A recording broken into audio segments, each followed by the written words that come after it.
everybody. Thank you for joining this OP Lunch virtual presentation. On behalf of my colleagues, I'll give an overview of the solar system tracks, which allows you to explore amazing terrain of a number of distant worlds in the solar system. And then next week, I actually will dive deeper and talk about the analysis tools that are especially applicable for exploration and science using the moon track. Oh, it's not allowing me this. I am not able to, I'm not sure why I cannot go to the next slide. Okay, all right, I have to use this button here. All right, NASA Solar System Tracks offer a suite of web GIS portal that provides visualization and analysis capabilities for mission planners, researchers, as well as the public around the world to easily access and view a large amount of data in 2D and in 3D. Also to perform analytics of the data from past and current missions for a growing number of planetary bodies. So in addition to the web portals, we have standardized geospatial data access and service APIs, allowing external users and platforms to interact with our data and tools through programmable interface. Furthermore, we are in the process of open sourcing an automated geospatial data pipeline for production of high-resolution DEM and author mosaics. I think the process should finish in a few weeks, and then welcome your contribution to the code space. On the home site, track.nasa.gov, you'll find and can access 7 portals publicly available today, or you can go directly to each of the portals using its own URL as well. Notice we have a beta version of the Mars track, which has enhanced the user interface and search capability. It would be great if you can try that out and then provide us feedback. We are currently working to release 2 new portals for the asteroids Ryugu and Bennu this summer, so watch out for those as well. This gives a really high-level architecture view of the tracks. To me, the system is an example of an instantiation of the planetary spatial data infrastructure framework.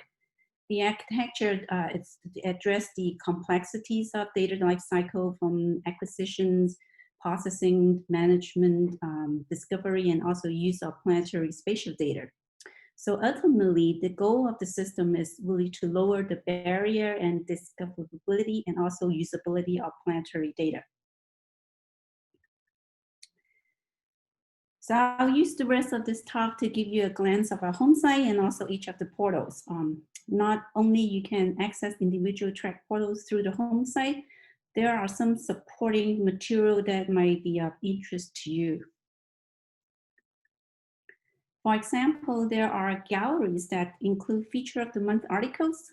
Each month we post an image with an article that showcases an interesting location. The Did You Know section of the galleries provide a variety of narrated movies created using the tracks. So they explore various topics in planetary science. They are, at least to me, excellent examples of science storytelling. If you have story to tell using this platform, we would love to include them here. So just let me know. There is also a virtual reality library sections with pre-made VR trips for a variety of distant worlds to choose from. The feature page on the home site gives you tips about the different capabilities offered in the track portals. So for example, information about the track map services is there. Clicking on the WMTS layer services link will lead you to this page where you can then further find data access APIs detail available for each of the portals. To access any of the individual portals from the home site, just simply click Explore Track,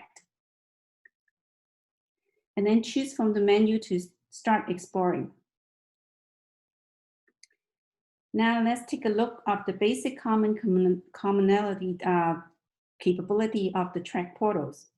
Each portal starts up by giving you an option to take a short tutorial that guides you through how to use the portal's buttons and also features. I would strongly recommend taking the tour the very first time of use.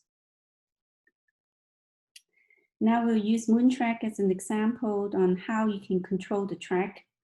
Like other GIS systems, it's easy to zoom and pan across the surface. Here we'll zoom down to the Tycho crater.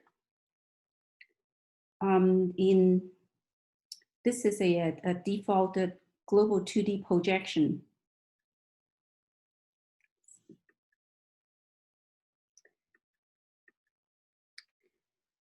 And you can easily switch to different projection mode.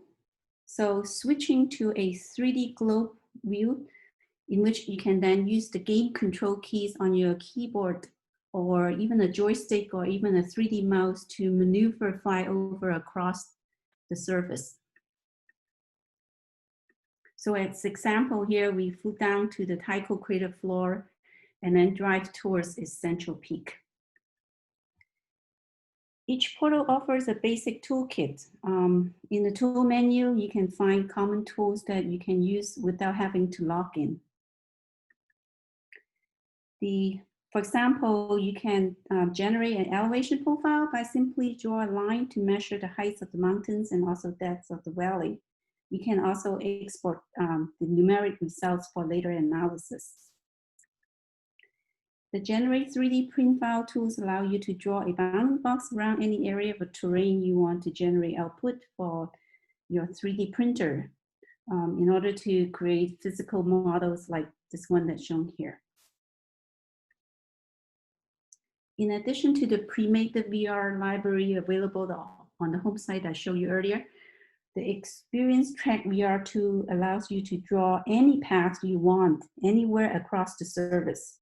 And then the portal will provide you a QR code. You scan this QR code into your Android phone or simply point your iPhone camera at it. Then you can download the data and slip this your phone into a pair of pretty affordable cardboard compatible goggles. You can then fly across whatever path you drew in virtual reality. Track portals have the ability to integrate data sets from different instruments simply by stacking and blending them together to create a customized view, which then can be easily shared with others. As an example here, we head to the Marius Hills on the moon. This area is known to have the most spectacular concentration of volcanoes on the moon, but you can't tell by looking at it with the base map from the LRO's wide-angle camera. However, once you loaded the LOLA and TC stereo layer, you now can see the volcanic cones really popped out. Next here, we added the Kagoya's colorized gravity map on top of the same area. Then we used the layer control to change the opacity using the transparency bar.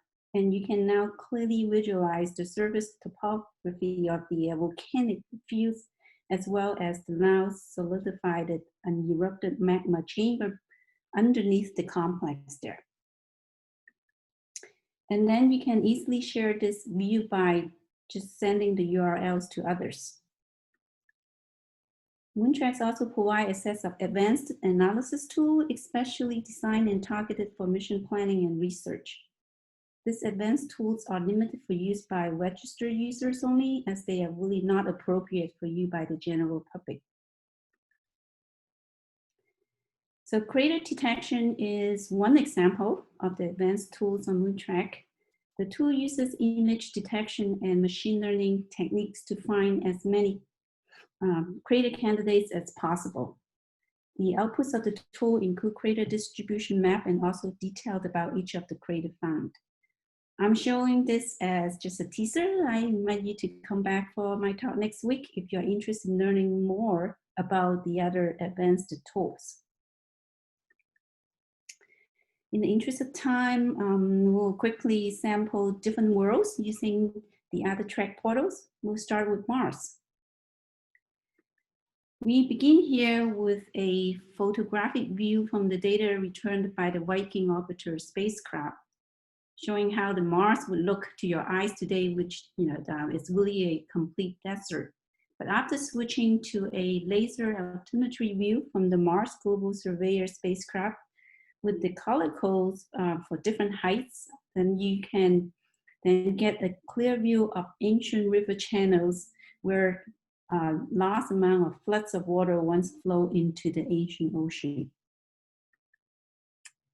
Not only MarsTrack offers many different data sets from past and current Mars missions, it also provides other products such as bookmarks that showcase past mission landing sites. There is even a really fun bookmark, which I love, providing an interactive tour following the path the fictional astronaut Mark Watney ventured in the movie The Martian. Also, there are maps that depict over 40 potential human landing sites called exploration zone identified by NASA. At the request of Japanese space agency JAXA, we released the portal for the planet Mercury. It features many data layers such as altimetry as specified by JAXA. For now, the data all came from NASA's Messenger spacecraft, and they are used by JAXA for their Pepe Colombo mission planning. Once Pepe Colombo arrives at Mercury, we expect to get the data and look forward to integrating the data from that mission so the data from both of the missions can complement each other. Here we see Mercury's Calorus Basin at about 960 miles in diameter. As I believe it is one of the largest impact basins in the solar system. Mercury has many interesting landforms. Here you see an impact basin that actually features a multi-ring structure. Now let's move on to the asteroid belt in the solar system. And we can find the dwarf planet Ceres, which was visited by NASA's Dawn mission. It is actually the largest world in the asteroid belt found between the Mars and Jupiter. Its most prominent feature is the crater Ocketer, with its brilliant bright spots on the floor. So zooming down into the crater, and you will actually be able to really see the bright salt deposits laid down there. Here we fly to inspect what they call the Ahuna Mons, which is actually the largest icy volcano on Ceres, which is about 4 kilometers tall. Still within the asteroid belt, we have a portal for exploration of the planetesimal Vesta, also visited by the Dawn missions.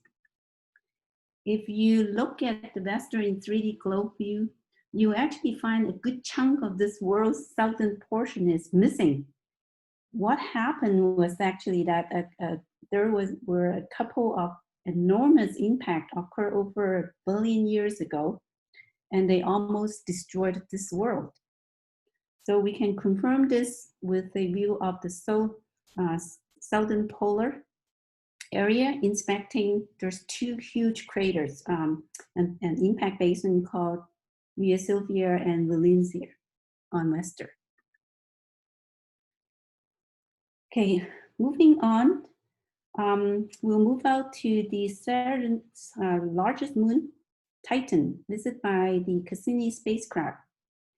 Titan's track has over 130,000 products.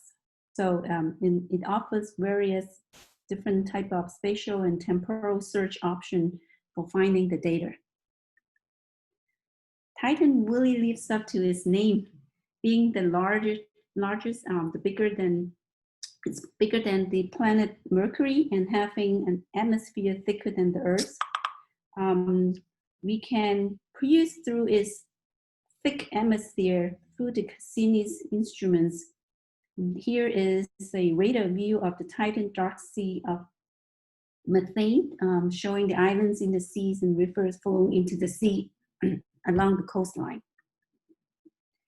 Cassini also brought us data from other Saturn's moons. Using the icy moon tracks, you will find 7 of them. For example, Enceladus is famous with its tiger stripe features that are the sites of geysers. Geysers, they basically shoot out jets of water, other volatiles, and also chemical crystals into the space. Another example is the moon Mimas, which to me is showing really an excellent imitation of the Death Star from the Star Wars. In support of JAXA's historic Hayabusa mission, this summer we'll release the Ryugu track portal, which is the first track portal with dual language capability, having controls and labels in both English and Japanese. And following that, we're actually going to release an update of Mercury track to include dual language control as well. Last but not least is the Bennu track, which is also in work to be released this summer. It will feature data returned from NASA's OSIRIS-REx sample return mission, as well as feature tools of the sample size and also landforms. Quickly in summary, solar system track portals are being utilized by missions, researchers, and general public. Our goal is really to make it easy for planetary community to find, access, and use large amount of data returned from a variety of planetary missions. We'd love to get your feedback to help make the suite of portals more useful, and we welcome any collaboration opportunities. Furthermore, we stand ready to host any new data sessions too you might want to share with the planetary community. So in closing, I'd like to thank you all for your time today, and also thank our sponsor. And with that, I will take any questions you might have if time permits.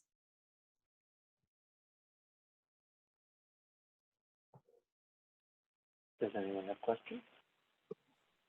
Yeah, I was wondering about the software stack that you're using, both on the back end and to serve the data to the user on the front end. Okay, so we have a backend infrastructure. We use a number of database, for example, Oracle, as well as a spatial database like NoData. And also we in the front end, we use the Cesium as the 3D platform. We have a user interface framework that we use.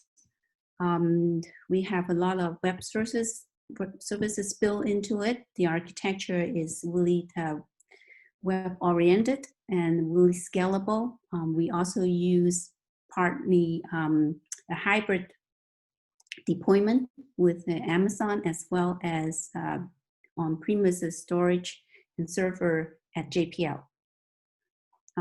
Search, we use the Solar Search for that.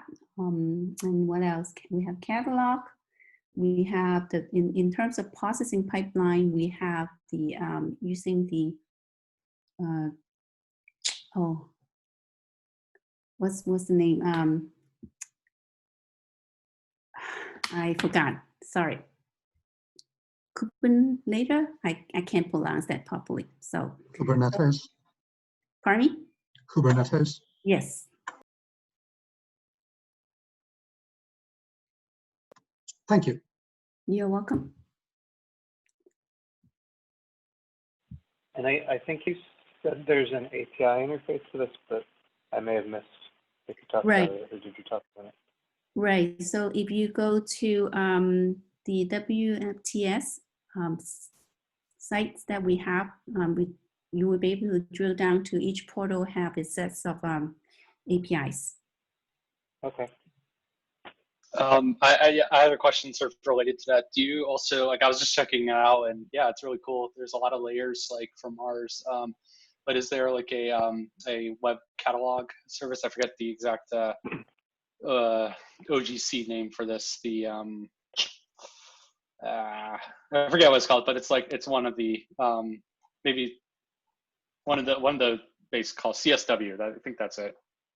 No, Yeah, so it's part of the OGC like sort of specs, but it lets you like, so for example, as a user, if I wanted to like see all, like do a single web request and get all the layers for Mars equatorial in one go, that would be the way to do it, I think. So you basically, it would be a catalog of all the different layers, where I think right now it's sort of like each layer is its OWNST right. endpoint.